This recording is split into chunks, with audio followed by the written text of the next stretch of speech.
Dando continuidade então ao nosso estudo do livro Ação e Reação, autoria espiritual de André Luiz, psicografia do Chico, o capítulo número 6, no círculo de orações, que nós iniciamos no nosso último encontro. Esse daqui é o segundo encontro, a segunda parte desse nosso trabalho. Então, André Luiz relata para nós que já era aqui o terceiro dia em que eles estavam nessa missão de estudo e ao mesmo tempo de trabalho lá na Mansão da Paz. Foram convidados então para participar desse trabalho de orações, trabalho de preces. Foram então levados a uma sala por Silas, Hilário e André Luiz, levados por Silas numa sala em que Druso, que era o diretor da instituição, lá se encontrava com mais 10 pessoas, 7 mulheres e 3 homens, e mais alguns colaboradores, assistentes, enfermeiros, totalizando ali 22 pessoas naquele ambiente, sendo esses 10 próximos a Druso, que mereciam ali uma atenção especial pelo fato de serem considerados médiums naquele trabalho. Foi observado que dessas pessoas todas, 2 senhoras apresentavam ali uma condição mais desequilibrada, pelo fato de estarem ali ligadas pelo coração a espíritos desencarnados que estavam naquele ambiente tão doloroso do plano espiritual. Eram 2 irmãos, que nós lembramos, 2 irmãos que tinham vivido no plano físico na vida política, se tornando inimigos ferozes, não aproveitando a oportunidade de produzirem pelo bem da comunidade, criando ali também uma legião de seguidores que também se tornaram opositores, e as 2 eram casadas com eles, e após a desencarnação os 2 então estavam presos no plano espiritual, nessa condição de sofrimento.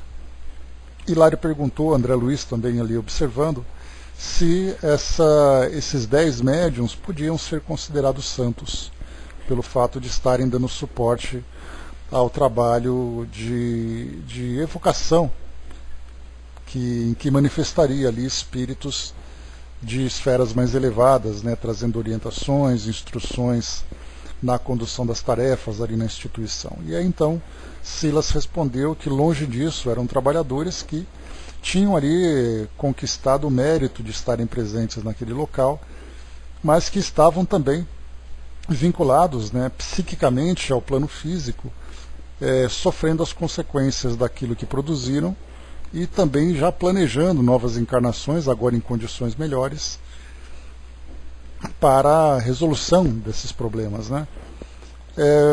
Druso então fez a prece, nós vimos aqui a prece que ele fez, bastante comovedora, pedindo sempre a coragem, a determinação dos trabalhadores daquele plano, porque era um ambiente muito difícil de se trabalhar, pelas vibrações, pelas características dos habitantes daquele local, características morais bastante degradantes, e também pediu que eles tivessem essa humildade, essa simplicidade de não fazer julgamentos, mas apenas trabalharem em prol do bem daqueles espíritos que mereciam essa assistência. Então esse é o resumo daquilo que nós estudamos no nosso último encontro. Bom dia, Flávio. E aqui, seguindo de um ponto anterior aqui que nós tínhamos já estudado, terminada então a prece, uma prece bastante comovente, inclusive André Luiz comentou aqui, nesse instante, ainda mesmo que o tom de voz não anunciasse o fim da oração, o generoso amigo não conseguiria continuar, porque a emoção lhe estrangulava a prece na garganta. Todos chorávamos, contagiados por suas lágrimas abundantes. Quem era Druso, afinal, para entregar-se daquele modo à oração, como se ele próprio fosse, entre nós, o maior dos torturados? Não tive tempo para estender qualquer consideração, porquanto, respondendo ao apelo ardente que ouvíramos, extensa massa de vaporosa neblina cobriu a face do espelho próximo, Fixei-a admirado e pareceu-me identificar largo floco de névoa primaveril a distender-se alva e móvel. Ele comenta aqui sobre uma grande tela que havia ali de 6 metros quadrados, né, na frente da mesa, e nessa tela seria então projetada a imagem de um espírito vindo dessas esferas mais elevadas, né? Então, nesse momento, essa imagem começou a se formar. Estáticos e felizes, vimos emergir da leitosa nuvem a figura respeitável de um homem aparentemente envelhecido na forma, revelando, porém, a mais intensa juvenilidade no olhar. Vasta auréola de safirino esplendor coroava-lhe os cabelos brancos que nos infundiam inexcedível respeito, a derramar-se em sublimes cintilações na túnica simples e acolhedora que lhe velava o corpo esguio.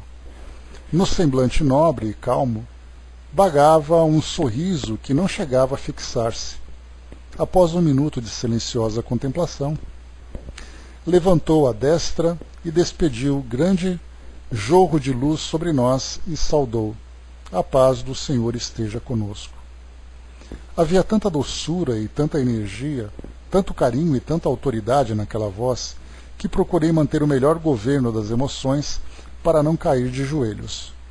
Aqui, antes da gente lembrar, antes da gente continuar, a gente lembra que foi colocado por Druso, assim também como por Silas, né, isso em especial para André Luiz e para Hilário, que eles tivessem muito cuidado com a qualidade do pensamento, porque pela plasticidade das substâncias que seriam mobilizadas para esse trabalho, qualquer tipo de interferência com pensamentos negativos, com pensamentos ociosos, com pensamentos desequilibrados, poderia desarmonizar todo o trabalho. Então André Luiz e Hilário estavam ali em plena vigilância no pensamento para que não caíssem, né, nessa situação de muitas vezes fazer um pensamento ali de curiosidade, um comentário qualquer, um comentário íntimo qualquer sobre alguma situação. Isso poderia desestabilizar o trabalho, né? Então que todos se mantivessem no mais alto padrão de pensamento, em comunhão, né, com Jesus e com as esferas superiores. E André Luiz também perguntou se seria possível direcionar alguma pergunta para esse emissário do plano superior, que foi orientado que sim, seria possível, mas que também observasse o tipo de pergunta que seria feita. Então ali tudo era muito bem orientado, no sentido de que as nossas paixões, as nossas tendências, as curiosidades improdutivas, né, tudo isso fosse deixado de lado para que todos trabalhassem pela sustentação daquela presença que eles se encontravam. E lembrando que aqueles 10 indivíduos que lá se encontravam em volta de Druso, eles eram considerados médiuns. E nós já vimos também aqui em outras oportunidades, em outras obras de André Luiz, essa ideia da mediunidade no plano espiritual, estabelecendo a comunicação entre esferas superiores e esferas inferiores, né? Então, também no plano espiritual há a necessidade desses intermediários para facilitar essas comunicações, já que espíritos de esferas mais elevadas têm ali aquela, dificuldade de estabelecer uma comunicação com planos inferiores, exatamente pela diferença vibratória que existe entre esses dois planos. Então esses intermediários também atuam no plano espiritual. Assim como aqui no plano físico, nós temos os médiuns que ajudam na comunicação entre plano espiritual e plano físico. Ministro Sanzio, exclamou Druso reverente, bendita seja a sua presença entre nós. A claridade a irradiar-se do venerável visitante e a dignidade com que se nos revelava impunham-nos fervoroso respeito. Entretanto, como querendo desfazer a impressão de nossa inferioridade, o ministro, surpreendentemente materializado, mantendo o campo vibratório em que nos encontrávamos, avançou para nós, estendeu-nos as mãos num gesto paternal e colocou-nos à vontade. Não desejava cerimônias, acrescentou, entre afetuoso e convincente. Então aqui não era apenas uma projeção, era uma materialização de fato que nós encontramos aqui. O soldado lembrou, né, é preciso ter muito equilíbrio para essa função, é aquilo que nós comentamos, né, soldado? Se aqui no mundo físico, né, pelo fato de estarmos presos à matéria, e a matéria ser ali um mata-borrão dos desequilíbrios que nós temos no campo mental, no plano espiritual as coisas são muito mais sutis, muito mais sensíveis e muito mais voláteis, né? Então, essa educação do pensamento, como nós até dedicamos, né, um tempo maior no nosso último encontro para tratar desse assunto, nós vimos assim que a educação do pensamento, a educação mental, para nós aqui é essencial exatamente para que ao chegarmos no plano espiritual tenhamos uma noção, né, da potência do pensamento no campo sutil dos fluidos em que nós nos encontraremos, né? E também lembrei que situações constrangedoras serão bastante frequentes para nós que acabamos de chegar no plano espiritual, até que nós também nos adaptemos e nos educamos também, né? Então, muitas vezes, numa situação como essa, por exemplo, nós lembramos que André Luiz aqui já poderia ser considerado um trabalhador já veterano, né? Que ele chegou em nosso lar lá por volta de 1939. Nós estamos aqui por volta de 1955, então tem ali quase 16 anos, né? Então já tinha ali uma noção do que deveria ser feito, né? Mas muitas vezes nós, até de boa vontade, mas mostrando uma imaturidade, uma ingenuidade, uma curiosidade ainda muito mundana, né? Isso certamente nos colocaria em situações de constrangimento. Bom dia, Eve. Então, esse começo vai ser muito natural, né? Principalmente no campo da sensualidade, no campo da crítica sempre destrutiva, né? Então a gente vai encontrar um ambiente em que os nossos pensamentos vão criticar alguém, vão querer ali mostrar aquela tendência natural de sedução, de querer coisas que nós fazemos geralmente aqui no mundo físico. No plano espiritual isso se revela com muita facilidade, né? Então por isso que a nossa presença nos ambientes no mundo espiritual ela vai se tornando cada vez mais produtiva, mais elevada, né? Mas é de uma forma gradual. Nós começamos naquele ambiente em que todo mundo está igual, conforme a gente vai melhorando, a gente tem a oportunidade de participar de experiências e tarefas mais elevadas, né? Então não acontece de uma hora para outra, exatamente por não apresentarmos essa condição. Então tenhamos muita consciência disso, né? Os nossos pensamentos poderão produzir muito no plano espiritual, mas também poderão destruir muita coisa, né? Então aqui nós vimos que o ministro Sanzio, que era ali, como nós vimos, ministro lá do departamento do Ministério da Regeneração, ele então era um dos responsáveis por essas tarefas na Mansão da Paz.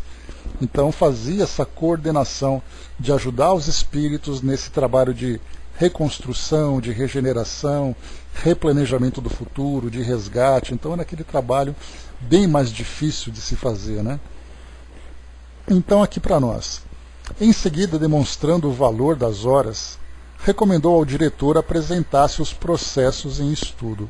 E aí então, como nós vimos aqui, bom dia, Jane, como nós vimos aqui também no nosso último encontro, os detalhes, né, dessa parte administrativa, dessa coordenação que existe entre todas as tarefas no plano espiritual. Então, prontuários, fichas, conhecendo quem são os pacientes, fazendo diagnósticos, planejamento futuro para esses espíritos, né, cada espírito, cada setor responsável por um tipo de tarefa, tudo isso muito bem organizado no plano espiritual. E também, como vimos em outras oportunidades, a mesma coisa acontece aqui mesmo, no mundo físico, né, só que tanto da parte material, da parte, vamos dizer, terrena, como da parte também espiritual.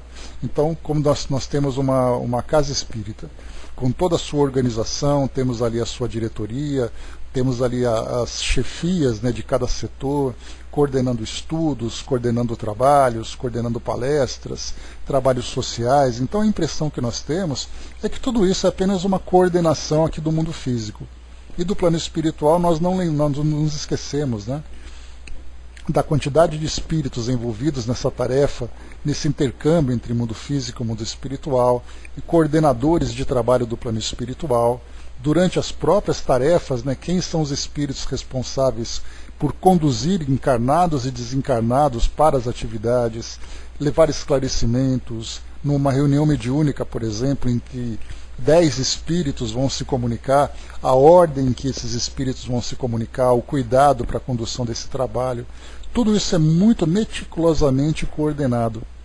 Então é importante a gente perceber que no mundo espiritual as coisas não acontecem num automatismo, né, de uma forma simplificada. Pelo contrário, é tudo muito bem detalhado para que todos os objetivos sejam atingidos com eficiência, sem essas vacilações que nós aqui encontramos no mundo físico ainda. Né? Sim, altamente especializados, com essa hierarquia dentro do campo moral, dentro do campo intelectual. Né? Então aqui também nós temos isso, né? Só que aqui no mundo físico ainda tem essa ideia da vaidade, dos interesses pessoais, né? Inclusive estudamos sobre isso ontem no Livro dos Espíritos, falando que a maior abnegação que nós podemos ter é do interesse pessoal. E no plano espiritual, nesse plano superior, nós encontramos isso, e aqui no mundo físico ainda tropeçamos, né, nas nossas vaidades, nos nossos orgulhos. Então, como nós vimos aqui, né, bom dia, embaixador, demonstrando o valor das horas, uma expressão bem interessante, né, porque significa que não vamos perder tempo, aproveitar cada minuto de uma forma proveitosa. Né? Recomendou ao diretor que apresentasse os processos em estudos. Com admiração, vi Druso exibir os documentos solicitados. 22 fichas de largo tamanho. Isso porque nesse largo tamanho nós vimos assim aqueles prontuários grossos, né, cheio de folhas e mais folhas, contando ali histórias, processos. Então tudo muito bem documentado, tudo muito bem registrado sobre a história de cada espírito que lá se encontrava. E nesse caso 22 espíritos estavam sendo assistidos nesse momento em especial. Né? Então de largo tamanho, cada qual condensando a síntese das informações necessárias ao socorro de 22 entidades recentemente internadas na instituição. Paramos aqui nesse ponto, né, no nosso último encontro. Continuamos então aqui com as páginas, né, com as novas linhas aqui do nosso texto. Naquele momento não pude ensaiar qualquer pergunta direta. Todavia, mais tarde, Silas me esclareceu que Sânzio, investido nas elevadas funções de ministro da regeneração, tinha grandes poderes sobre aquela casa de reajuste, com o direito de apoiar ou determinar qualquer medida referente à obra assistencial, em benefício dos sofredores, podendo homologar e ordenar providências de segregação e justiça, reencarnação e banimento. Então, olhem só, como nós vimos aqui, inclusive essa parte nós vimos no encontro passado, né? Providências de segregação e justiça, ou seja, separar, confinar aqueles espíritos mais rebeldes, reencarnação e banimento, providenciar a reencarnação de espíritos para darem continuidade nesse processo de resgate e evolução, como também de banimento, para aqueles espíritos que não apresentam condições de serem assistidos pela rebeldia, pela perversidade. Esses espíritos podem ser levados de volta ao ambiente exterior para ficarem ali à própria sorte. Então, como ministro da regeneração, esses poderes que ele possuía de apoiar ou determinar qualquer medida referente à obra assistencial, era então ali aquele controle geral sobre as tarefas que lá eram desenvolvidas. E como nós vimos aqui, não eram tarefas simples, diferentemente de nosso lar, que era um ambiente que, embora acolhesse espíritos em sofrimento, como aconteceu com o próprio André Luiz, aqui nesse caso eram espíritos que não apenas sofriam, mas eram espíritos ainda bastante endurecidos, espíritos que traziam um egoísmo muito profundo e até mesmo perversidade, como já vimos. O emissário, atento, examinou todos os autos ali expressos em rápidas súmulas das quais transpareciam não apenas informes escritos, mas também microfotografias e recursos de identificação que lembram os elementos dactiloscópicos da Terra, aceitando ou não as sugestões de Druso, depois de ligeiras considerações em torno de cada caso particular, apondo em cada ficha o selo que lhe assinalava a responsabilidade das decisões. Adventícios no ambiente, sentíamos-nos estranhos a todos os estudos e deliberações efetuados, menos, porém, quanto ao derradeiro processo em lide, que se reportava justamente a Antônio Olímpio, o internado da véspera, a cujo despertar assistíramos. Aí nós lembramos, né? É aquele espírito que trazia aquela deformação na cabeça, que se encontrava ali em grande perturbação, quando então foi feita aquela aplicação magnética para que ele despertasse e começasse a ter ali uma ideia, né, da realidade que o envolvia.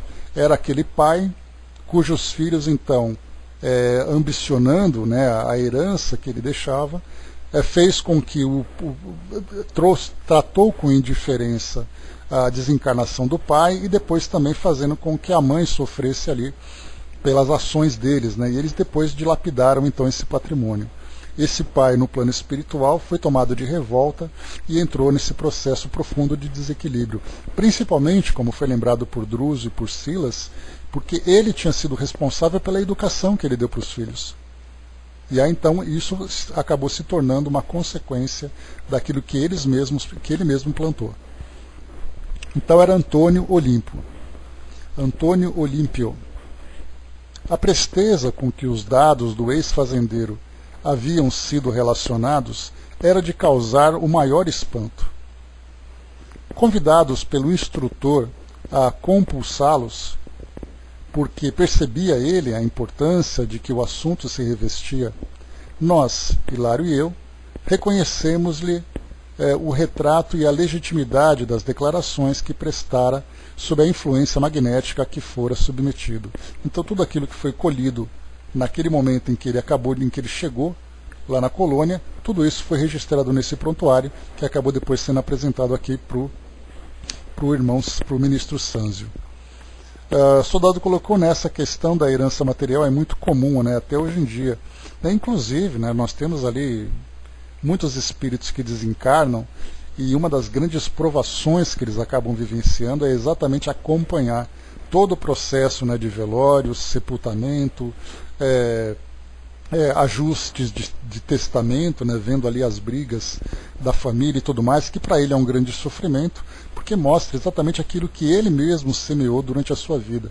Muitas vezes um apego material muito grande, uma educação muito mais voltada para a posição, para o patrimônio, né? E depois, quando ele desencarna, ele percebe a indiferença com que ele é tratado, porque, na verdade, todo o interesse da família foi em volta do patrimônio que ele construiu. Então, ver o patrimônio dele sendo dilapidado, sendo ali esquartejado na frente dele, e ele sendo tratado com indiferença, é para ele a maior dor que ele pode sentir vindo dos próprios entes queridos, né? Sim, né? E para família não menos rica também não é diferente, né, soldado? Nós já trabalhamos, né, no nosso atendimento fraterno em casos em que pessoas que se degladiam, né, ou se degladeiam, né, de forma muito profunda por causa de uma pequena casa que sobrou e é dividida entre 3, 4 irmãos. E aí então esses 3, 4 irmãos ali entram num pé de guerra por causa de um pedacinho de terreno ali. E aí você vai depois separar, ninguém vai ficar com nada, cada um vai ter ali uma pequena quantidade de dinheiro que rapidamente vai ser gasta, e no fim das contas a família acabou se dispersando completamente por causa de uma coisa simples, né? Então, quanto maior, certamente, o patrimônio, né, certamente maior é a ambição, a ganância das pessoas, né? Mas, em compensação, né, muitas vezes um patrimônio pequeno não é menos disputado por essas famílias que têm um menor poder aquisitivo, né? E às vezes nem com aluguel, se for com aluguel você ainda tem algo proveitoso, né? Muitas vezes aquele recurso é gasto com bobagens, né? compra a coisa que quer ter, faz ali uma viagem qualquer, e de repente tudo aquilo que foi tão disputado não valeu para nada, né? Não foi usado com nada de produtivo, né? Então aqui nós vimos, né, todo o cuidado, né, das anotações, dos registros dos tratamentos que são apresentados, que foram apresentados, né? Interessando-nos vivamente pela solução do problema. Aqui o interessante é que quando nós vimos o primeiro contato com aquele espírito, né, ficamos com aquela expectativa, né? Será que a gente não vai saber qual é a história dele? Porque assim que Druso fez a aplicação magnética e ele então começou a contar a sua história, assim que o assunto começou a ficar interessante, eles então foram informados por Druso que agora que eles já sabiam qual era a causa, poderiam então direcionar o tratamento, né, mais eficaz para aquele caso. Mas depois eles foram para outro lugar. Foram para outra sala, né? E aí ficou assim, né? Poxa, qual que será a história daquele espírito? Então agora nós voltamos para dar continuidade a ele. Isso que André Luiz coloca aqui, né? Interessando-nos vivamente pela solução do problema, ouvimos a palavra do ministro que concordava com o parecer da casa quanto à conveniência de socorro imediato ao irmão infeliz e breve reencarnação dele no círculo em que delinquira, a fim de restituir aos irmãos espoliados os sítios de que haviam sido expulsos. Acentuou, contudo, que o criminoso, conforme as alegações dele mesmo, não desfrutava qualquer atenuante para as culpas que lhe eram imputadas. Então aqui nós temos, primeiro, ele não tinha atenuante nenhum que pudesse aliviar a consciência dele. Então, os erros que ele cometeu, o problema que foi causado em torno daquilo que ele construiu, ele viveria de uma forma crua. Não teria qualquer benefício que pudesse aliviar as suas dificuldades, exatamente porque ele não teve merecimento para isso. Assim como nós vimos aqui em outros trabalhadores que foram resgatados, né, e depois, com essa melhora no tratamento que receberam, se tornaram colaboradores, como foi o caso do Osnir que nós vimos, né, acima, no capítulo anterior, que trabalhava naquela choupana fora da colônia. Ele tinha vivido com grandes dificuldades, se tornou um trabalhador e, como foi descrito para nós, ele já angariava ali benefícios e amizades que fariam com que a próxima encarnação dele se tornasse mais leve, apesar do resgate difícil que ele teria que fazer. Aqui nesse caso não. Ele não desfrutava de qualquer atenuante para as culpas que lhes eram imputadas. Então ele viveria de uma forma crua. E a parte mais complicada, ele reencarnaria no mesmo ambiente que ele deixou, numa condição diferente de um filho, de um sobrinho, de um neto, e encontraria com aqueles espíritos, vivendo essa relação de antipatia e de ambição. Então, como é colocada por Joana de Ângeles, né, que a família nada mais é do que um grupo formado por espíritos que se reencontram nessa condição de resgate. E resgate bastante doloroso, né? Então aqui já podemos antecipar que tipo de vida esse espírito vai ter. E depois no futuro será perguntado, né? Por que será que ele reencarnou, que essa família tem tantos problemas? Por que será que eles se odeiam tanto? Por que será que ninguém tem sorte nesse lugar? A gente começa aqui a entender as causas. Por isso então o livro Ação e Reação mostra exatamente isso, causa e consequência, causa e efeito, para a gente poder ver aqui que as situações que nós vivemos hoje, inclusive cenas que nós vemos na televisão, nos telejornais, vendo famílias sendo destruídas, crimes contra a vida, traições, ódios que são demonstrados, enfim, são várias e várias situações que vão se formando nos nossos ambientes sociais de hoje, e a pergunta fica, né, por que as pessoas estão vivendo esse problema tão grave? E aí nós entendemos então que as coisas não acontecem por acaso, elas não nascem do nada, sempre tem uma raiz, né? Pois é, mas esse amor, para ser conquistado, ele precisa ser trabalhado, né, de uma forma muito profunda e de uma forma muito longa, né?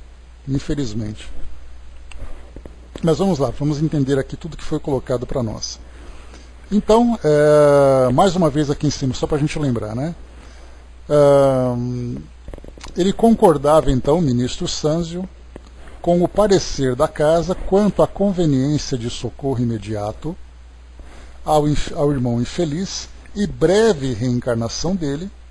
Então não é aquela coisa de deixar o espírito no plano espiritual durante muito tempo, né? Como foi o caso de André Luiz, ele já se encontrava no plano espiritual há 15 anos. Exatamente porque, pela condição dele, pela sua história, pelo trabalho que ele vinha desenvolvendo, era um contexto completamente diferente. Nesse caso aqui, era um espírito que brevemente já reencarnaria. Até porque o tempo que ele se encontrava no plano espiritual, nessa condição de sofrimento, era um tempo longo. Então a gente lembra que André Luiz, em 39, ele começou a trazer notícias de nosso lar. 8 anos antes foi quando ele desencarnou. Então nós podemos somar 15 anos mais 8, nós temos ali 23 a 25 anos mais ou menos, porque não são informações precisas, mas André Luiz já se encontrava há 25 anos no plano espiritual, já apresentando essa condição de equilíbrio, essa condição de entendimento sobre a realidade do plano físico. Agora aqui nesse caso, com esse espírito, já estava no plano espiritual em sofrimento, tanto que ele apresentava toda essa deformidade, toda essa perturbação, e essa breve reencarnação era exatamente para que não desse tempo, né, porque outras terapias não teriam eficácia. Ele teria que voltar ao ambiente físico para resolver as coisas de novo, né, desde o seu início, na relação com esses outros espíritos. Então, a breve reencarnação dele no círculo em que delinquira, ou seja, se ele era um delinquente e ele causou todo esse problema, era lá que ele ia voltar. A fim de restituir aos irmãos espoliados os sítios de que haviam sido expulsos. Antônio Olímpio, concordou o dirigente da casa, vivera para si, entregue à desvairada egolatria. Não conhecera senão as suas conveniências. Conservara no mundo o dinheiro e o tempo, sem benefícios para ninguém que não fosse ele próprio. Isolara-se em prazeres perniciosos e por isso não trouxera ao campo espiritual a gratidão alheia, funcionando em seu favor, porquanto, em matéria de apoio afetivo, dispunha somente da simpatia a nascer no quadro diminuto em que se lhe encerrava o estreito mundo familiar. Era, pois, um companheiro realmente complexo, com extremas dificuldades para ser auxiliado no retorno à experiência física. Aqui me lembrei de uma passagem do Chico que ele dizia, né, o bem que você faz se torna seu advogado onde quer que você esteja. Então aqui já coloca o contrário para nós, né? Como ele viveu nesses prazeres perniciosos, não trouxera ao campo espiritual a gratidão alheia, funcionando em seu favor. Então o dinheiro que ele tinha, a posição que ele tinha, tudo que ele utilizou foi em seu benefício pessoal. E aí então, quem que poderia ajudá-lo nesse processo de reconstrução? Ninguém, porque ele não ajudou ninguém. Então no mundo espiritual tem exatamente isso, né? O bem que você faz é o bem que você faz a si mesmo. Soldado colocou a percepção da passagem do tempo pode variar, né? Tanto no mundo físico quanto no mundo espiritual, né? A gente tem uma percepção muito geográfica do tempo aqui entre nós, né? Mas dependendo da forma como o espírito vive, realmente para ele, um dia depois do outro não faz diferença nenhuma, né? A Jane colocou, na pior é achar que se pode calar a voz da consciência mesmo estando desencarnado, né? Olha, Jane, a doutrina ela vem trazendo para nós, desde a sua constituição aqui no nosso mundo físico, mostrando para nós essa realidade, né? Mas o mundo, de um modo geral, ainda ignora essa verdade, o que vai fazer com que a grande maioria dos desencarnados que já voltaram ao plano espiritual, estão voltando ao mundo espiritual e voltarão ao mundo espiritual, vão se deparar com essa grande frustração. Acreditar que vai chegar no mundo espiritual como se nada tivesse acontecido e sem conhecer, sem compreender que o Tribunal da Consciência vai estar aberto para todo mundo lá. né? Então muita gente vai tentar encontrar desculpas para poder atenuar ali as suas ações, né? Como a gente já viu, André Luiz, quando ele se encontrava no umbral, no início da sua jornada, ele comentava de outros espíritos que se encontravam lá. Pessoas que traziam, né, embora aos farrapos, aquelas roupas, né, de uma alta sociedade, religiosos em outras obras que nós vimos, né, que falavam que viviam a devoção para a igreja, aquela coisa toda. Então procuravam justificar as ações dizendo: por que eu estou sofrendo se eu fiz tal coisa no mundo físico? Sem falar exatamente daquilo que ficava guardado em suas consciências. Porque a condição que eles apresentavam era exatamente isso. A lei de atração, essa afinidade com aqueles ambientes, era exatamente a consciência, e não aquilo que eles achavam que tinham feito de positivo. Né? Religiosos de alta hierarquia dentro da Igreja Católica, né, naquele tempo, chegavam no mundo espiritual como verdadeiros mendigos.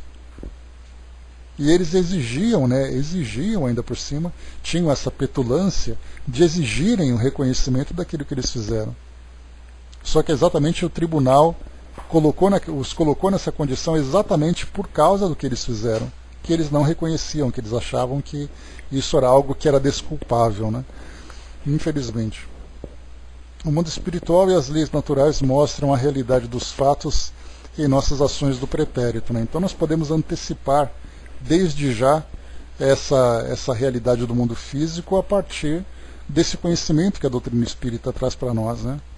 Então eu já sei exatamente os caminhos que eu vou percorrer no mundo espiritual por aquilo que eu faço hoje, tal vida, tal morte, né? Dona Modesta afirma em um livro que muitas vezes voluntariamente sufocava dentro dela, né? A consciência nos adverte antes da ação praticada, né?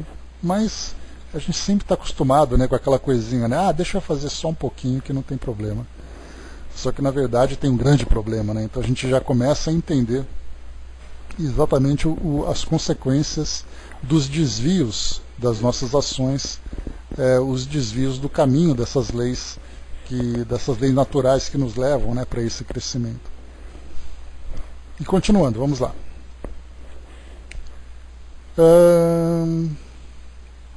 Era, pois, um companheiro realmente complexo, com extremas dificuldades para ser auxiliado no retorno à experiência física.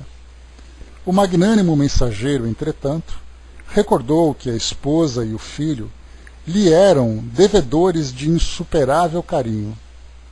Esses dois corações surgiam ali, segundo a lei, como valores benéficos para o delinquente, porque todo bem realizado, com quem for e seja onde for, constitui recurso vivo, atuando em favor de quem o pratica. Exatamente aquela frase do Chico que eu coloquei para vocês, né? Então, a esposa e o filho lhe eram devedores de insuperável carinho. Então, apesar, né, desse deslize que ele praticou, alimentando a sua ambição em torno do patrimônio, a família se beneficiava desse carinho. A esposa e o filho. Resumindo, as conclusões suscitadas, notificou à pequena assembleia que pediria o comparecimento da irmã Alzira para que se manifestasse com alusão às medidas em andamento, abstendo-se de qualquer apelo imediato ao irmão Luís, o filho do favorecido, pela fortuna indébita, por encontrar-se internado no corpo físico, apelo esse que somente se justificaria em condições excepcionais. Ou seja, né, em desdobramento, que o espírito, então, fosse ao plano espiritual para poder ali trazer o seu depoimento, né, como uma testemunha de defesa de Antônio Olímpio, né, mas nesse caso só em casos realmente excepcionais. Confiou-se o ministro à prece silenciosa e, respondendo-lhe à petição, notamos que a tênue matéria justaposta ao espelho se movimentava de leve, dando passagem agora a uma figura suave de linda mulher. A irmã Alzira revelava-se-nos ao olhar. Parecia integrada na experiência da hora em curso, porquanto não demonstrava qualquer surpresa. Só para poder fazer aqui uma recapitulação, Se eu não me engano, esse foi o caso daquele irmão, deixa eu lembrar aqui, daquele irmão que assassinou os outros irmãos para poder ficar com o patrimônio. Não foi esse o caso que nós vimos aquela vez? Naquele barco, né, que ele cometeu assassinato e tudo mais. E aí o patrimônio ficou com a família. Ficou com a esposa e com o filho, né? Isso, exatamente, né, o Flávio? Então ele drogou os irmãos, provocou o acidente e os dois desencarnaram afogados, né? Eu estava confundindo aqui os casos. Então, nesse caso, né, os irmãos estavam ali em perseguição dele também. Então, apesar dele ter cometido esse crime tão grave, né, a esposa e o filho receberam muito carinho da parte dele. E acabaram depois herdando esse patrimônio em débito, como foi colocado para nós, né? Então o irmão Alzira, ele ficou inicialmente com todo o patrimônio e depois a esposa e o filho herdaram as propriedades, exato. Importante a gente sempre fazer esses resgates das histórias, senão a gente fica meio que perdido aqui na situação. Deixa eu ver aqui. Pois é, então, aquilo que eu comentei, né, soldado? A gente vê, a gente não sabe por que essa família se encontrou envolvida nesses sentimentos tão antipáticos, mas a gente já começa a imaginar também um futuro, como isso vai se dar, né, com o crime que aconteceu e tantos outros que a gente vê por aí, né? Então, irmão Alzira, saudou-nos com graciosa gentileza e às primeiras interpelações de Sânzio respondeu humilde: venerável benfeitor, compreendo a difícil posição de meu antigo companheiro nos compromissos assumidos e ofereço-me de boa vontade para coadjuvar-lhe o serviço restaurador. Então, a irmã Alzira tinha sido esposa de Antônio Olímpio. E agora, então, ela vindo nessa condição melhor. Tchau, vai com Deus, Didima. Até mais tarde. Então, ela já se prontificou a coadjuvar-lhe o serviço, ou seja, reencarnar com ele para ajudá-lo no resgate. Aliás, venho suspirando por essa possibilidade que significa para mim valiosa bênção. Antônio Olímpio terá sido um carrasco dos próprios irmãos, aniquilando-lhes o corpo para usurpar-lhes os haveres. Contudo, para meu filho e para mim, foi sempre um amigo e um protetor, abnegado e queridíssimo. Ajudá-lo a reerguer-se para minha alma não é apenas o dever, mas também inexprimível felicidade. Então, ela e o filho, embora herdassem aquelas propriedades, aquele patrimônio todo, eles não tinham consciência do erro praticado pelo Antônio Olímpio. Então, ali eles tinham aquele merecimento, né, da forma como eles viveram, da relação que eles tinham, né? E continua. O ministro fitou-a satisfeito, como se não lhe esperasse outra resposta, e ponderou: sabes, no entanto, que os irmãos assassinatos perseveram no ódio e perseguiram-no até agora sem tréguas. Sim, sei tudo isso, aclarou a simpática senhora. Conheço-lhes o poder vingador. Arrebataram meu esposo da inquietação do túmulo para se saciarem no desforço terrível e nunca me permitiram qualquer aproximação com ele no vale de trevas em que se demoram por tantos anos. Além disso, ressarcindo meus débitos do passado, sucumbi por minha vez às mãos deles dois, em tremenda obsessão, no mesmo lago em que perderam o corpo físico. Isso, porém, não é motivo para recuo. Estou pronta para o serviço em que possa ser útil. Então ela desencarnou por um processo obsessivo também lá no lago em que eles se afogaram, né? Então ela também foi vítima daquele lago. Ou seja, né, podemos brincar aqui, né, a maldição do lago, né, todo mundo ali girando em torno daquela situação. Meditou Sânzio alguns instantes rápidos e aduziu: a recuperação de Olímpio para a reencarnação exigirá tempo. Contudo, podes, com o auxílio desse pouso, iniciar a obra socorrista. e à frente da atitude expectante da esposa abnegada continuou: as vítimas de ontem, hoje transformadas em verdugos enrijecidos, moram na herdade que lhes foi arrebatada pelo irmão fraticida, alimentando o ódio contra os seus descendentes e conturbando-lhes a vida. É necessário que vás em pessoa suplicar-lhes melhores disposições mentais para que se habilitem ao amparo de nossa organização, preparando-se para o renascimento físico em época oportuna. Conseguida essa fase inicial de assistência, colaborarás na volta de Olímpio ao lar do próprio filho e, por tua vez, tornarás a carne logo após, a fim de que, de novo, te consorcies com ele em abençoado futuro, para que recebas dos braços Clarindo e Leonel, por filhos do coração, aos quais Olímpio restituirá a existência terrestre e os haveres. Vamos então aqui acompanhar toda a engrenagem começando a ser montada, né? Então a esposa, o nome dela é... Deixa eu lembrar aqui, peguei o nome dela, esqueci... Alzira. Então, irmã Alzira, esposa desencarnada de Olímpio, também vítima da obsessão daqueles dois irmãos, que nós vimos aqui, né, de nome Clarindo e Leonel, vai conversar com os dois para que cheguem a uma trégua e eles então sejam beneficiados pela assistência aqui da Mansão da Paz. Antônio Olímpio vai reencarnar como filho do seu filho, ou seja, seria ali o seu próprio neto, né? E ele então vai se desenvolver, vai crescer e tudo mais, vai se casar novamente com Alzira e terá como filhos exatamente aqueles dois que foram seus irmãos.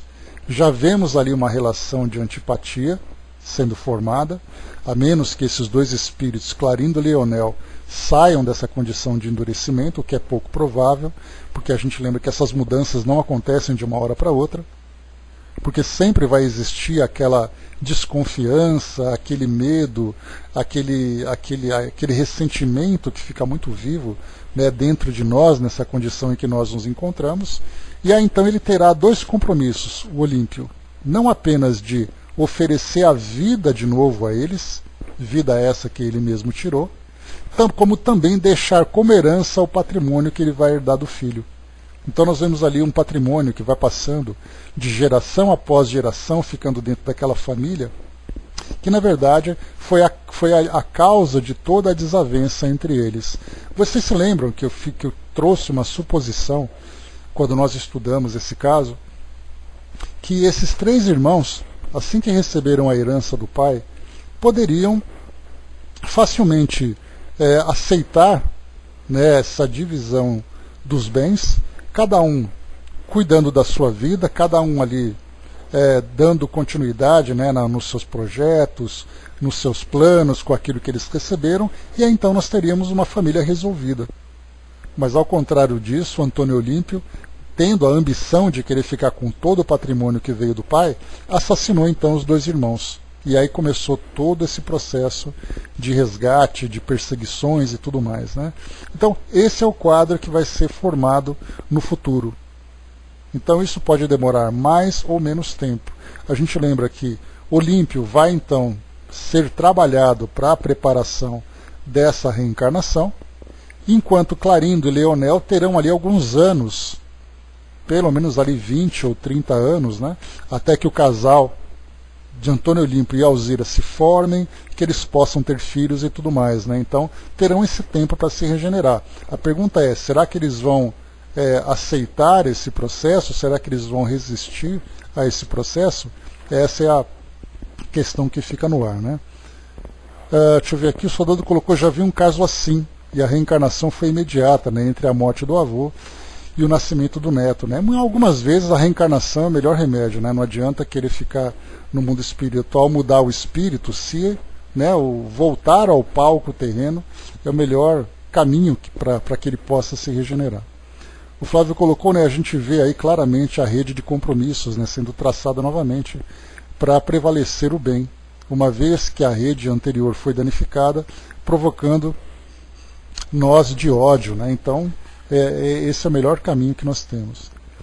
A Jane colocou, né, isso, né, a consciência nos faz recordar o que fizemos, recordar dos erros do passado. Acho que não conseguimos recordar de quem fomos, né? Se fosse assim, geraria uma fixação de natureza negativa, né? Então, é o que eu sempre falo, né? Quando a gente estuda sobre o esquecimento do passado, nós não podemos não nos lembrar dos fatos, né? Mas a essência do que foi vivido continua muito presente, as impressões ficam registradas.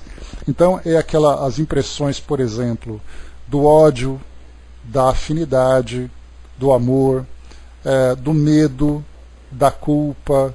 E é então que nós vemos muitas pessoas que trazem psicopatologias, que trazem traumas que não podem ser explicados aqui nessa existência. Então alguém que tem um medo, uma desconfiança quase que incontrolável de uma pessoa, de uma situação, de um lugar, e não se sabe por quê. Então isso fica guardado, né, dependendo da profundidade com que essas impressões ficam registradas, e demora muito tempo para poder se dissolverem. Muitas vezes até 2, 3 encarnações. Uma encarnação só não é o suficiente. Tal a dificuldade que nós encontramos, né? O conflito surgiu no mundo material e é nele que pode ser resolvido, né? A riqueza material é o ponto principal para a evolução espiritual das pessoas. Para alguns, a herança de um patrimônio material é um benefício. Para outros, acaba sendo uma maldição. Então é o que a gente vê, né? Esse patrimônio facilitando a vida de todo mundo, com os recursos que colocam à disposição, mas ao mesmo tempo é a fonte de todo o sofrimento que eles estão vivendo. Então é aquele pessoal que diz assim, né? A gente pode dizer assim, né? Aquela pobre família rica. Porque tem a riqueza material, mas não tem a paz, não tem a harmonia para viver. Então nós vemos muito isso acontecendo, né? Nos nossos tempos de hoje. E continua para nós, vamos lá. Um sorriso de ventura brilhou no semblante da sublime mulher, e talvez porque enunciasse pensamentos de temor, Sanzio acudiu exclamando: não desfaleças, serás sustentada por esta mansão, em todos os seus contatos com os nossos amigos, fixados na vingança, e atenderemos pessoalmente a todos os assuntos que se refiram à transferência de tuas atividades para esse sítio, perante as autoridades a que te subordinas. Nossos irmãos infortunados não estarão insensíveis aos teus rogos. Sofreste-lhes impiedosos golpes nos derradeiros dias de tua permanência no mundo, e a humildade dos que sofrem é fator essencial na renovação dos que fazem sofrer. Aqui então temos vários itens aqui a observar.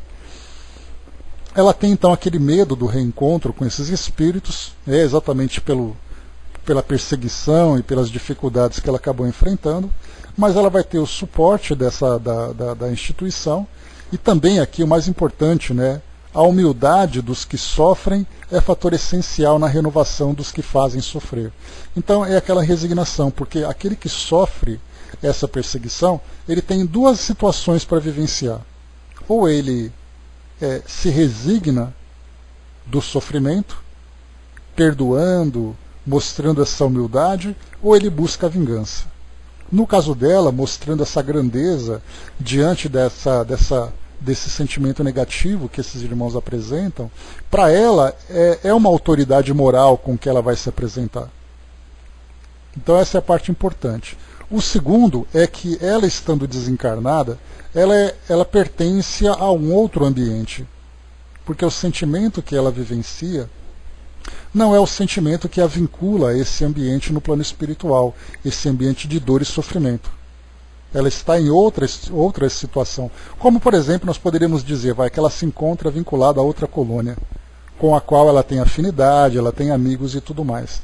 Mas ela está naquele local, mas muito ligada ainda aos sentimentos e às experiências junto a esse grupo. Então, como foi colocado para nós aqui, ela vai ser sustentada por essa instituição, e aqui foi colocado algo interessante, né? Atenderemos pessoalmente a todos os assuntos que se refiram à transferência de tuas atividades para esse sítio, perante as autoridades a que te subordinas. Então ela vai sair daquela colônia onde ela se encontra, fazendo ali as atividades dela, estudando, trabalhando, e passará a desenvolver atividades agora na Mansão da Paz, porque é nessa colônia que ela se encontra vinculada. Inclusive, nós já chegamos a falar sobre isso quando nós estudamos no livro Memórias de um Suicida, que faz tempo já, hein? Vocês se lembram? Nós estudamos o Memória antes de estudarmos aqui os livros de André Luiz. E aí, então, o que eu coloquei para vocês naquela época é que quando nós chegamos aqui no mundo espiritual, eu dei até um exemplo assim para a gente poder organizar melhor as nossas ideias. Imagina alguém que se inscreve para o serviço militar. Aí então é aquele jovem que vai naquela unidade militar, ele faz ali a sua inscrição, ele é incorporado então, aí ele passa por um treinamento. Tá, vai com Deus, André, depois a gente se fala. Ele passa por aquele treinamento. Depois então ele é designado para uma unidade, ele passa por uma especialização e tudo mais. Aí depois ele é levado para uma área de conflito onde ele precisa atuar naquela força militar. Aí ele é transportado com todo o material, com toda a logística, com aquele pelotão onde ele vai ali desenvolver as suas atividades, e ele vai para o campo de batalha. Aí então o conflito acabou. Aí a pergunta é que a gente geralmente faz, né? Bom, o conflito acabou e agora? O que acontece com esse soldado? Ele vai então se apresentar para ali para os seus superiores, ele vai ser trazido de volta para a unidade de origem. Então, quando nós vemos um soldado num campo de batalha, como a gente vê nos filmes ou mesmo na realidade, ele não é um indivíduo independente, autônomo, né? Pois é, né? Ele não é um indivíduo autônomo que faz o que quer, do jeito que quer, e depois que acaba ele fica ali perdido. Mesmo estando no campo de batalha, ele está vinculado a uma unidade. A mesma coisa acontece com os espíritos. Quando então Camilo Cândido Botelho, depois de ser atendido lá pelo Hospital Maria de Nazaré, ele fazia um planejamento para uma nova reencarnação, a reencarnação dele estava vinculada à instituição. Assim que ele desencarnar, é para lá que ele volta, para prestar contas de suas ações, para poder rever ali todo o planejamento que tinha sido feito, fazer um planejamento futuro. Então até mesmo nós aqui que parecemos estar aqui isolados no mundo, sozinhos e tudo mais, aí nós perguntamos assim, quando eu desencarnar eu quero ir para nosso lar, que é uma pretensão que a maioria dos espíritas que leem as obras de André Luiz tem, né? Quando eu desencarnar eu quero ir para tal lugar, eu quero fazer tal coisa. Só que na verdade quando nós desencarnarmos nós voltaremos exatamente de onde nós viemos. Porque nós estamos ligados aqui, estamos trabalhando, vivendo aqui no mundo material, mas as nossas conexões com o mundo espiritual continuam ativas, vinculadas com espíritos que nos acompanham, com instituições que nos acompanham na nossa evolução. O nosso prontuário se encontra naquela unidade de origem de onde nós saímos, e é para lá que nós vamos voltar, reencontrar todos aqueles espíritos amigos, se tudo der certo naturalmente. Se nós conseguirmos aqui cumprir o nosso projeto. Então nós vemos aqui que nesse caso, essa é a parte interessante, né, que nós vimos. Mais uma vez, será sustentada por esta mansão em todos os seus contatos com os nossos amigos. E depois, quando ela começar aqui então o trabalho que ela vivenciou, ela estará vinculada a essa instituição. Então cada um de nós aqui já tem esse projeto elaborado no plano espiritual, nessa instituição de origem, naquele ambiente de origem. Nada acontece por acaso. Nós não somos aquele paraquedista que fica na porta do avião e depois nós somos empurrados ali da porta e dizendo, ó, boa sorte. Nós saltamos, mas continuamos sendo acompanhados por essas unidades. Agora, esses desvios que nós fazemos no nosso caminho é o que nos afasta, nos afastam, né, exatamente dessas instituições de origem. Por exemplo, Camilo, quando então cometeu o suicídio, antes de cometer esse ato, lembrando que ele reencarnou, depois ele ficou cego, aí ele se sentiu muito humilhado, ele cometeu o suicídio e tudo mais, até o momento em que ele cometeu o suicídio, o vínculo dele era com essa instituição de origem. A partir do momento em que ele cometeu esse ato, ele foi atendido pelo hospital e o vínculo dele, ou seja, todo, entre aspas, né, o prontuário dele, toda a documentação foi então transferida de unidade, porque agora ele pertence àquele outro local. E é assim que a gente vai vendo no mundo espiritual, essas relações que nós temos com os espíritos, quem são esses espíritos, de onde eles vieram, de onde nós viemos. Tudo está muito bem determinado. Não é aquela coisa solta, aleatória, cada um fazendo o que quer, do jeito que quer, e depois ao seja que Deus quiser no plano espiritual. Deixa eu ver aqui, né? Pois é. Deixa eu ver aqui. O soldado colocou, né? Eu quero ir para junto dos espíritos puros, né? Pois é, mas quem não chora não mama, né, soldado? Pelo menos a gente pode fantasiar isso tudo, né? A Jane lembrou, né, as barreiras estão em nossa própria consciência, né, porque nós vamos fugindo, né, daquele projeto inicial que foi elaborado. Né. São falhas e erros esperados diante de nossas condições espirituais. Né. Então, assim, mesmo esses pequenos desvios que acontecem, eles fazem parte, né, é previsto esse tipo de situação. É prevista, né, pelo fato de temos um projeto, temos ali as possibilidades de erros e acertos e tudo mais, só que eventualmente a gente pode cometer ali grandes equívocos e acaba depois passando por essas dificuldades todas. O universo é completamente organizado, a ordem no caos, né? E assim tem que ser. Vamos lá em frente aqui. Então é interessante a gente observar essa grande organização que existe no plano espiritual. Porque a gente não tem essa noção, né? Dá a impressão assim, olha, nós nascemos, não sabemos de onde viemos, não sabemos para onde vamos. Só que tudo está muito bem registrado. O nosso passaporte tem ali origem. Né? A digna criatura, em lágrimas de jubiloso reconhecimento, osculou-lhe a destra e afastou-se.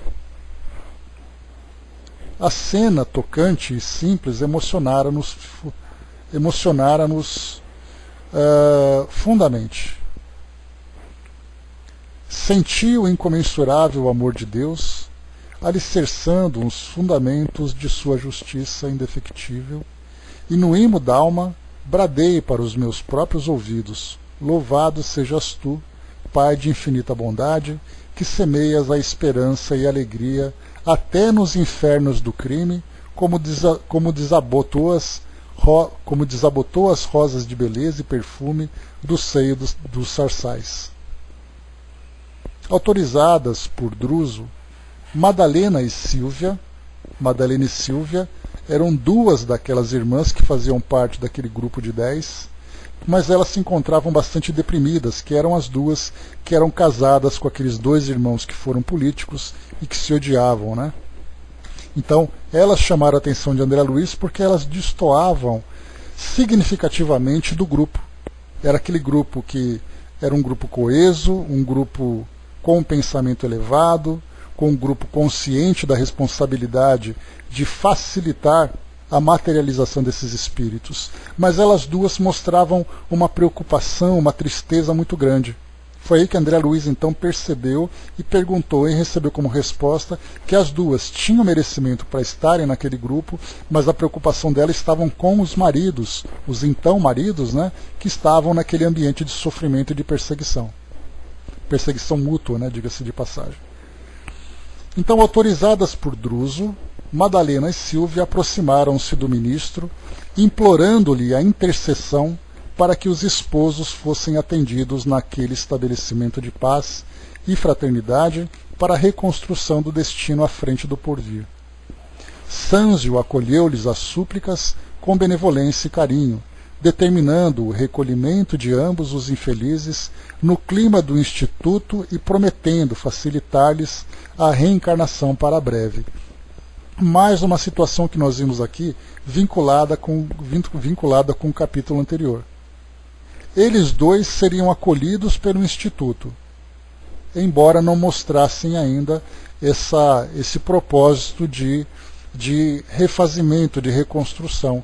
É aí então que nós vimos o Orzil, que tinha então aqueles 3 homens presos naquele local, que estavam iniciando um processo de tratamento. Nesse caso aqui, eles seriam recolhidos, mesmo que fosse, digamos assim, a princípio a revelia deles, contra a vontade deles, pelo merecimento que as duas tinham. Então, era uma intercessão que elas estavam fazendo, e esses irmãos seriam recolhidos por causa do merecimento delas. E vários casos nós encontramos assim, espíritos que são resgatados naquele momento oportuno, por causa da intercessão desses outros espíritos. O próprio André Luiz, por exemplo, teve a intercessão da mãe, mas teve que esperar o momento certo para ser recolhido. Nesse caso aqui, eles seriam recolhidos do jeito que eles estão e rapidamente então seriam trabalhados para uma nova reencarnação. Provavelmente se reencontrariam, eram aqueles 2 irmãos que se odeiam, mas que, tendo ali, né, aquela missão dos pais, dos espíritos ali próximos, de trabalhar a personalidade dos dois. Muitas vezes são espíritos que nascem com essa antipatia, mas com o passar do tempo se toleram. Não necessariamente se amam, mas aprendem a se tolerar. Começam, assim, a diluir esse sentimento tão negativo. Até porque a própria reencarnação dos dois, vivendo naquele ambiente político e alimentando esse ódio não veio à toa. Se nós pudéssemos sondar as existências anteriores deles, nós veríamos lá atrás a origem de tudo isso. Então eram 2 espíritos que reencarnaram juntos, começaram a se odiar, reencarnaram de novo, intensificaram mais esse ódio, reencarnaram de novo e de novo. A missão dos pais, né, soldado? A gente vê dos pais, daqueles que estão próximos, exatamente para poder controlar essa personalidade dos dois. Então vamos lá. Ligeiro sinal do diretor fez-nos sentir que o instante era agora livre para os entendimentos educativos. Então agora a parte boa, né? Vamos perguntar o que a gente quiser.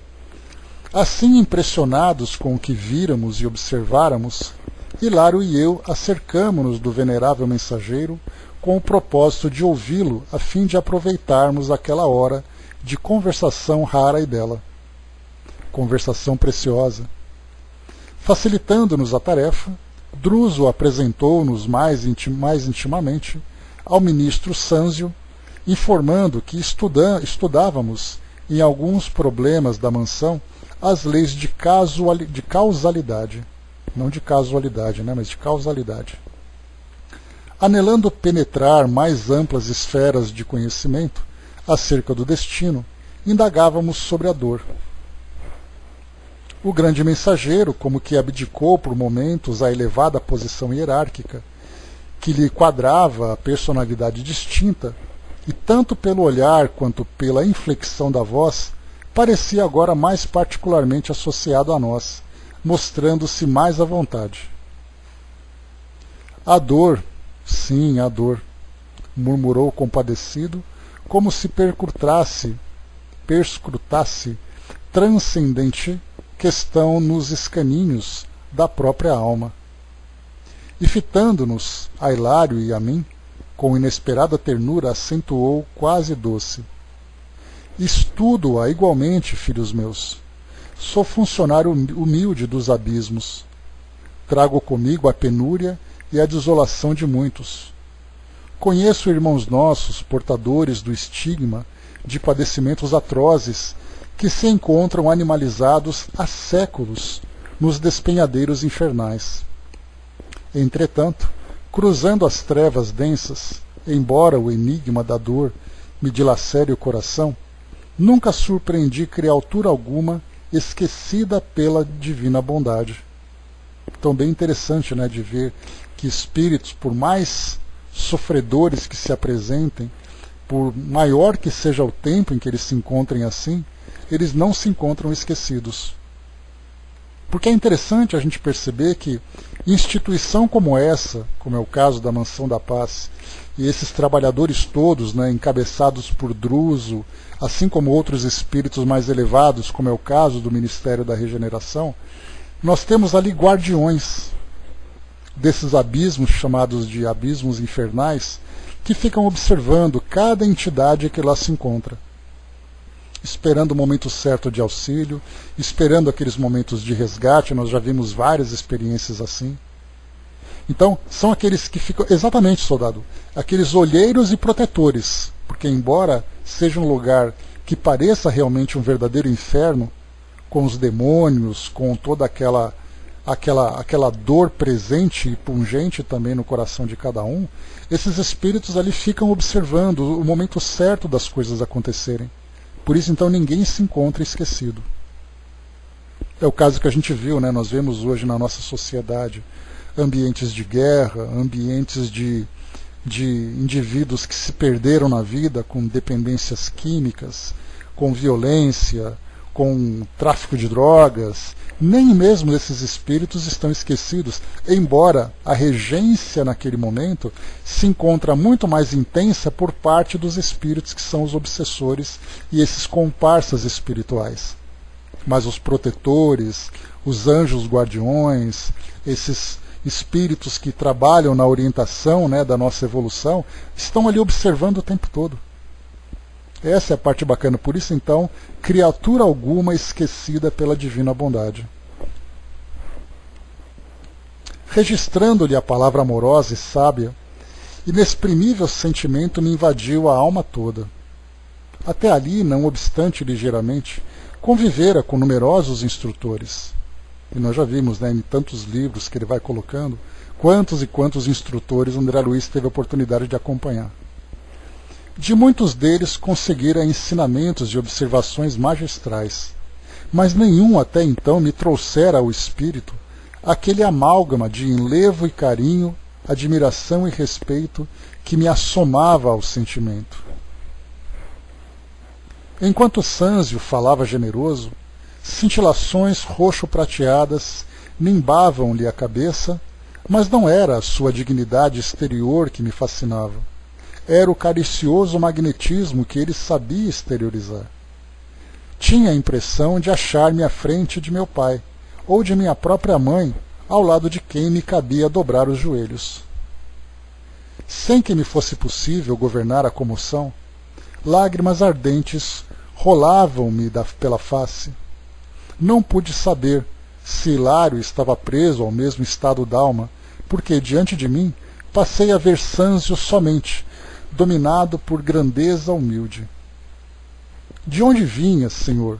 Perguntava sem palavras, nos refolhos do coração, aquele vulto tão ilustre, mas apesar disso tão simples d'alma. Onde conhecera eu aqueles olhos belos e límpidos? Em que lugar lhe reconhecera um dia o orvalho de amor divino, assim como o verme, na caverna, sente a bênção do calor do sol? O ministro percebeu minha emotividade como o professor assinala a perturbação do aprendiz e, qual se quisesse advertir-me sobre o aproveitamento das horas, avançou para mim e observou carinhosamente. Pergunte, meu filho, sobre questões não pessoais, e responderei quanto puder. Percebi-lhe a nobre intenção e busquei dominar-me. Grande benfeitor, exclamei comovido, buscando olvidar os meus próprios sentimentos. Poderemos ouvi-lo de algum modo acerca do karma? Karma aqui entre aspas. Então aqui nós estamos falando da lei de causa e efeito, né? O que nós podemos ouvir de um ministro da regeneração falando sobre a lei de causa e efeito? Sânzio retomou a posição que lhe era habitual, junto ao espelho cristalino, e obtemperou. Sim, o karma, expressão vulgarizada entre os hindus, e que em sânscrito quer dizer ação. A rigor, designa causa e efeito, de vez que toda ação ou movimento deriva de causa ou impulso exteriores. para nós expressará a conta de cada um, englobando os créditos e os débitos que em particular nos digam respeito. Por isso mesmo, a conta dessa natureza, não apenas catalogando e definindo individualidades, mas também povos e raças, estados e instituições. Aqui nós já estudamos sobre isso também, até mesmo lembrando mais uma vez aquele artigo que Kardec, que foi publicado, né, dos documentos de Kardec no livro Obras Póstumas, que falava das expiações coletivas, né? Então, naquele texto, o espírito que trouxe essa comunicação falava das expiações individuais, das expiações familiares na segunda esfera e depois nas expiações coletivas, envolvendo cidades, estados, nações, planetas. Então, quando ele coloca para nós isso tudo, para nós, mais uma vez, expressará a conta de cada um, englobando os créditos e os débitos que, em particular, nos digam respeito. Por isso mesmo, a conta dessa natureza, não apenas catalogando e definindo individualidades, mas também povos e raças, estados e instituições. Isso abre para nós uma frente de estudos extremamente ampla, de entendermos por que de perseguições, por que de guerras, por que de conflitos, por que de situações de perseguição que nós vemos no nosso mundo hoje, ambientes que são mais tranquilos, ambientes que são mais tumultuados. Por que tudo isso? Por que esses espíritos estão vinculados a esse tipo de experiência? E é exatamente o que nós vemos aqui agora. É esse balanço de créditos e débitos, de individualidades e coletividades. A Jane colocou, né, acho que tudo será empreendido de novo, até que tenhamos aprendido a conduzir a luz divina. Né? Vai acontecer através das personalidades, né, livre-arbítrio, né? É a construção de cada um. Falamos um pouco sobre esse assunto no domingo passado, quando estudamos o hinduísmo e a história do espiritismo. Né? Então, para quem quiser conhecer um pouquinho sobre isso, lá no nosso playlist do espiritismo.net, lá no YouTube. E lembrando que, né, que na semana que vem, agora no próximo domingo, nós falaremos, em complemento a esse mesmo capítulo, saindo do hinduísmo, entrando na história dos egípcios. Eu estarei lá presente, inclusive, né, fazendo estudo. O ministro fez uma pausa, como quem dava a perceber que o assunto era complexo, e continuou. Para melhor entender o karma, ou conta do destino criada por nós mesmos, convém lembrar que o governo da vida possui igualmente o seu sistema de contabilidade, a se lhe expressar no mecanismo de justiça inalienável. Então, sistema de contabilidade divina. Olha que coisa bacana, né? Se no círculo das atividades terrenas qualquer organização precisa estabelecer um regime de contas para basear as tarefas que lhe falhem a responsabilidade, a casa de Deus, que é todo o universo, não viveria igualmente sem ordem. Ou seja, né, se uma instituição qualquer aqui no nosso mundo tem hierarquia, regras para poder funcionar, imaginemos o universo. A administração divina, por isso mesmo, dispõe de sábios departamentos para relacionar, conservar, comandar e engrandecer a vida cósmica, tudo pautando sobre a magnanimidade do mais amplo amor e da mais criteriosa justiça. Nas sublimadas regiões celestes de cada orbe, entregue a inteligência e a razão ao trabalho e ao progresso dos filhos de Deus, fulguram os gênios angélicos encarregados do rendimento e da beleza, do aprimoramento e da ascensão da obra excelsa, com ministérios apropriados à concessão de empréstimos e moratórias, créditos especiais e recursos extraordinários a todos os espíritos encarnados ou desencarnados que os mereçam em função dos serviços referentes ao bem eterno. E nas regiões atormentadas como esta, varridas por ciclones de dor regenerativa, temos os poderes competentes para promover a cobrança e a fiscalização, o reajustamento e a recuperação de quantos se fazem devedores complicados ante a divina justiça, poderes que têm a função de purificar os caminhos evolutivos e circunscrever as manifestações do mal. As religiões na Terra, por esse motivo, procederam acertadamente, localizando o céu nas esferas superiores e situando o inferno nas zonas inferiores, porquanto nas primeiras encontramos a crescente glorificação do universo, e nas segundas a purgação e a regeneração indispensáveis à vida, para que a vida se acrisole e se eleve ao fulgor dos cismos. Ante o intervalo espontâneo e reparando que o ministro se propunha a manter contato conosco através da conversação, aduzi com interesse.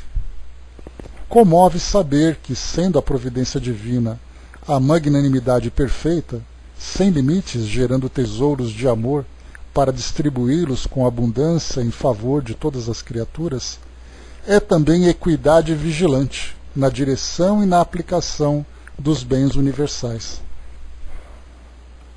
Efetivamente, não poderia ser de outro modo, ajuntou Sanzio bondoso.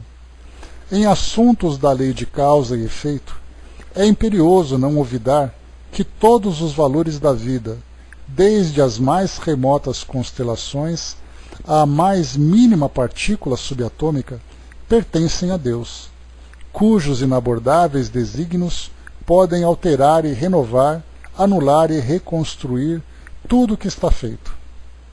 Assim, pois, somos simples usufrutuários da natureza que consubstancia os tesouros do Senhor, com responsabilidade em todos os nossos atos, desde que já possuamos algum discernimento.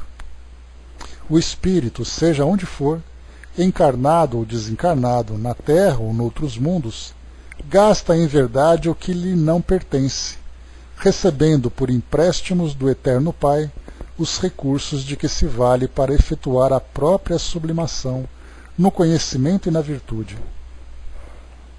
Patrimônios materiais e riquezas da inteligência, processos e veículos de manifestação, tempo e forma, afeições e rótulos honoríficos de qualquer procedência, são de propriedade do Todo-Poderoso, que nos concede a título precário, a fim de que venhamos a utilizá-los no aprimoramento de nós mesmos, marchando nas largas linhas da experiência, de modo a entrarmos na posse definitiva dos valores eternos, sintetizados no amor e na sabedoria, com que, em futuro remoto, lhe retratemos a glória soberana. Desde o elétron aos gigantes astronômicos da tela cósmica, tudo constitui reservas das energias de Deus que usamos em nosso proveito por permissão dele, de sorte a promovermos com firmeza nossa própria elevação à sua majestade sublime. Dessa maneira é fácil perceber que, após conquistarmos a coroa da razão, de tudo se nos pedirá contas no momento oportuno, mesmo porque não há progresso sem justiça na aferição dos valores. Deixa eu ver aqui. Pessoal, nós vamos parar por aqui. Deixa eu ver aqui. Ele vai continuar aqui fazendo uma pausa, porque tem bastante coisa para a gente ver ainda. Só um instantinho.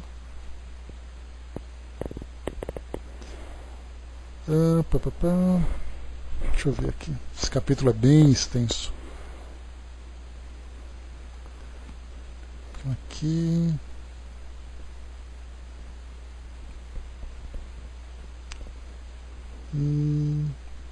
Tá. Nós vamos parar aqui, né? André Luiz fez um comentário, ele diz assim: lembrei-me instintivamente de nossa errada conceituação de vida na Terra, quando nos achamos sempre dispostos a senhorar indebitamente os recursos do estágio humano em terras e casas, títulos e favores, prerrogativas e afetos, arrastando por toda parte as algemas do mais gritante egoísmo.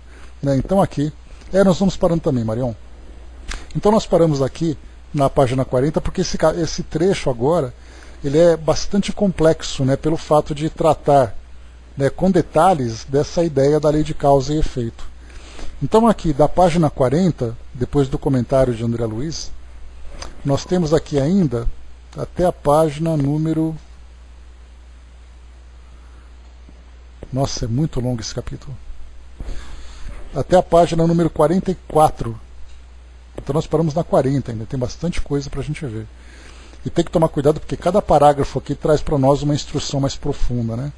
Então nós paramos por aqui, André Luiz fez o comentário, depois Sanzio continua aqui trazendo para nós mais algumas considerações sobre essa ideia da causa e efeito, do empréstimo e do ressarcimento, né? Enfim, tudo aquilo que diz respeito à ideia